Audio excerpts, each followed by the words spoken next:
السلام عليكم. مقعد ياسمين واي كسو دو ساعتيس maanta waxaan ka hadlaynaa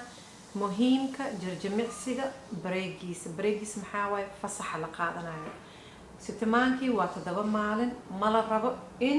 oo maalin kasta la sameeyo haddaan rabno inaan faa'iido dareeno oon aragno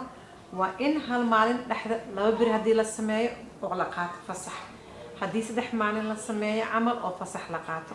aniga badanaa waxaa ii shaqaysa in aan hal maalin 2 maalin 3 maalin jirjimicsidaan suubiyo aan qaato fasax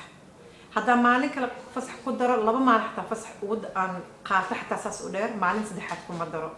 oo fasax saddexaad ma ka dhigi sababtoo ah ku noqodkiisa ah haddana dhib noqonayo marka waxaan rimaanta inaan dhaho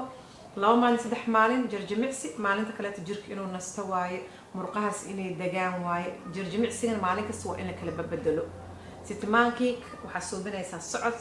maalinta kale waxaa suubinaysaa mataqaan jirka waxa adkeynaya maalinba nooca la sameeyaa markuu bedelkana faa'iido leeyahay fasax in laga qaatana faa'iido leedahay maasha Allah oo jirka nasto biyo badan cabtid adigan dhan murqaha ku degaan marka maalin kasta dadka suubinaya 7 maalin oo kaleeto ma fiicno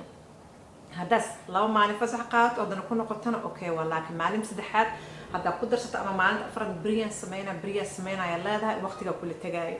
marka insha Allah aan ku dadaalno jirkana inuu nasto oo haddana horena laga sii wado hadii Ilaahay yiraahdo jazakallahu khayr inta sarab inaan maanta idin ku darsado maanta waa maalinteeda ofka aan ahay alxamdulillah marka waxaan isla yaasmiina waan sano saayay 2 daqiiqo qaada ee walaalaha taas xusuusi jazakallahu khayr sida ila socotiin haddaan ugu cusubtaa subscribe suubi